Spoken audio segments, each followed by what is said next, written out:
Po ne kemi qenë të paralajmëruar që kemi vonesa, Kosova shteti vetëm që më së voni e ka ratifikuar marrëveshjen për planin e rritjes me Bashkimin Evropian, ato janë të parapara 880 milion. Me rastin e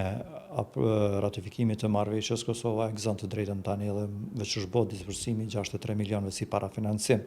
Mirë po shuma tjetër e mjetëve nuk mund të mirët pa u bërë reforma dhe mungesa e institucioneve të shkurja në zgjedhje, duke mos e pas Kuvendin e Republikës Kosovës, padyshim që ne nuk mund të ecim në hap, nuk mund të bëjmë progres dhe nuk mund ta dëshmojmë që kemi bërë progres për mi marrë mjet të tjera dhe mi sjellë në vendin tonë. Kështu që po, shkurja në zgjedhje,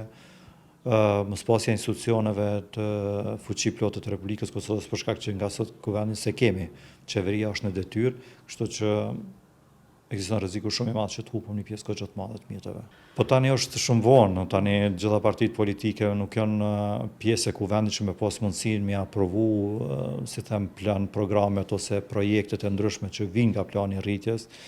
Tani gjithë janë të përqendruar në fushat, po të shpresojmë që thirrja jonë për partitë politike natyrisht është që përfundoj sa më shpejt fushata brenda fateve kushtetuese siç është e pam, dhe sa më shpejt që është e mundur të themelojnë institucionet e Republikës Kosovës në mënyrë që të vazhdojnë me reformat dhe të vazhdojnë të marrin mjetet nga plani i rritjes. Shpresoj shumë që për shkak të situatës që i kemi me zgjedhje, Bashkimi Evropian nuk do ta ndalë ose nuk do ta ndërpres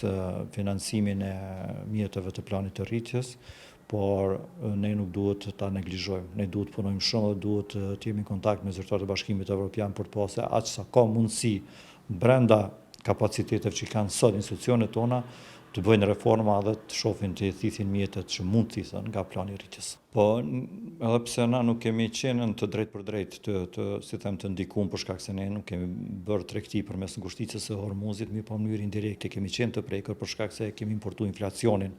që ka ardhur si rezultat i rritjes së çmimit të derivateve të naftës, po edhe energjisë. Dihet që ngushtica e Hormuzit zyrtarisht 20% e tregtisë botërore bëhet përmes ngushticës së Hormuzit, ndërsa jo zyrtarisht shkon deri në 30%. Kështu që meqenëse ne jemi në vend që importojmë shumë, ku e ka arrit shifrën gati 7 miliard, atëherë bashkë me importin e kemi importuar edhe rritjen e çmimeve dhe inflacionin. Dhe jemi dëshmitar që është rrit çmimi i derivateve të naftës në vendin tonë, kurse çmimi i derivateve të naftës, sikurse çmimi i energjisë elektrike është kosto operative për çdo biznes. Dhe kjo me automatizëm e ka shkaktuar inflacionin. Me kohë kemi bërë thirrje, kemi bërë kërkesë qeverisë që të merr masa që ta ul tatimin e akcizës ose tatimin e vlerës së shtuar, mirë po nuk gjetëm hapësirë dhe nuk aprovoi kërkesën tonë. Dhe tani jemi duke i pa pasojat në çdo sektor, sidomos në sektori i bujqësisë, ku bujqësia kushton shumë shtrejt dhe kur tani koha është që punohet toka, nuk mundesh me punu